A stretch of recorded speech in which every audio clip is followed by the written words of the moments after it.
What a narrative we have surrounding this one.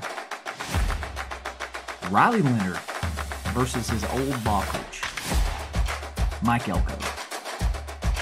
Texas A&M hosting the Fighting Irish. Number 7 Irish, number 20 A&M. We have a spread of -3 in the Aggie favor.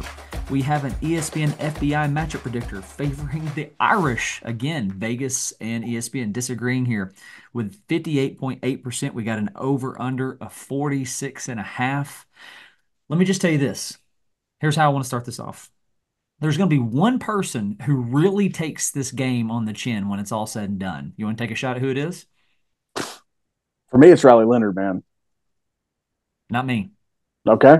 It's Jimbo Fisher who takes one on the Hey, chin when it's all said and done, because whether Elko wins or loses this game, listen, the cupboard's not empty. Fisher yeah, stocked it.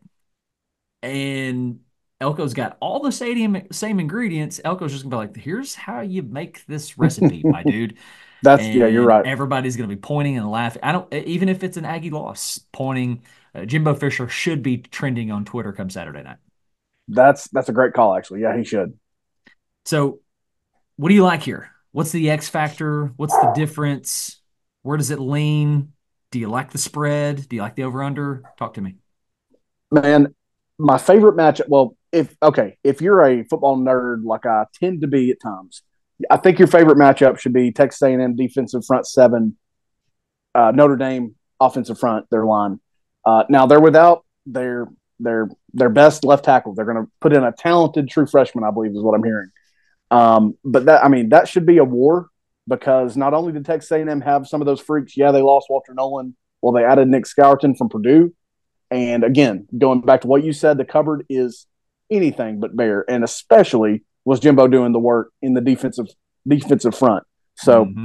man, those linebackers, those defensive linemen for Tamu, that's what I like. I actually think I like it so much that it's going to have me leaning Texas A&M. I'm kind of going to see if you change my mind here in a minute, but and not to spoil the outcome already, but that for me is the biggest thing. The environment is going to be Notre Dame's going to think they're playing on Mars. Not that they don't play in some big environments, but it's going to be rowdy for a coach that should demand and should produce some really good results as the years go. In Mike Elko, he should be fired up. He's playing against his former quarterback. I believe Leonard. Correct me if I'm wrong. Leonard was out the door before Elko was out the door, right? Couldn't tell you. I don't remember, but that sounds right.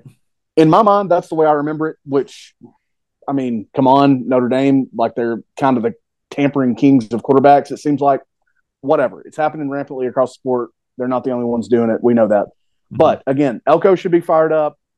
All 150,000 or so that Kyle Fields holds these days are going to be fired up for the new era for all the big shiny new toys and the ones that were already there, frankly. And again, good luck to Notre Dame dealing with this environment. No, I think those are solid points. I'm struggling to find things that favor the Irish. I mean, you're talking about Marcus Freeman, year two. Mike Elko, year one. You're talking about a defensive minded guy versus an offensive minded guy. Notre Dame is not shy on talent. I don't know that they have quite the cupboard that of Texas A&M. Yeah. You're talking about Riley Leonard, who the world saw week one last year on what he's capable of doing. You've got Weigman, who supposedly has this incredibly high ceiling that we haven't quite seen yet. Mm-hmm. So I think this game comes down to two things, and all those things that I just mentioned. Which coach outcoaches the other? Which quarterback outplays the other? I think Aggieland's going to be on fire. Who overcomes? Who overcomes the situation? I won't be surprised if the Irish somehow sneak down into Texas and pull this out. But the paper says to go with the Aggies. Vegas says to go with the Aggies. I'm going to take A&M, and I'm going to do it with them covering. Okay. Yeah.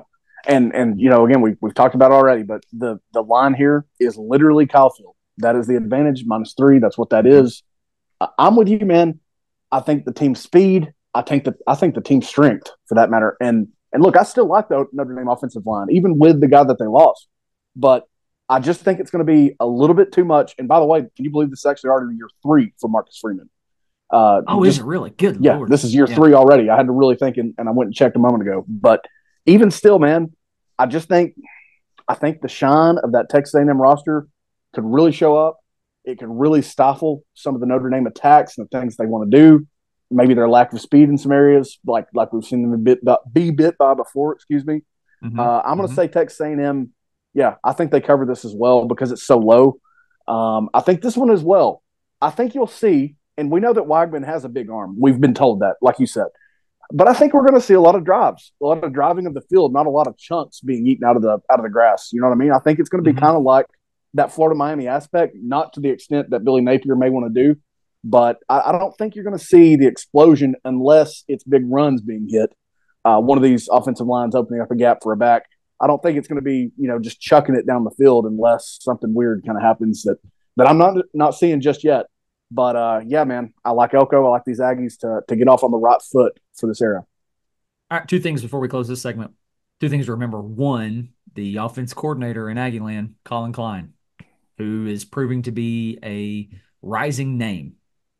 I mean, I think it's a matter of time, Oh yeah, 3 to 5 more years before he's a head coach. for sure. And another thing you need to consider, which goes against the Aggies, is it's year one, brand new scheme, whereas the Irish are playing a few years. Mm-hmm. They should be playing. You should see the Irish playing faster. Yeah. But we all know how that goes. Nonetheless, tune into it 7:30. Texas A&M hosting the Irish. We are both taking the Aggies.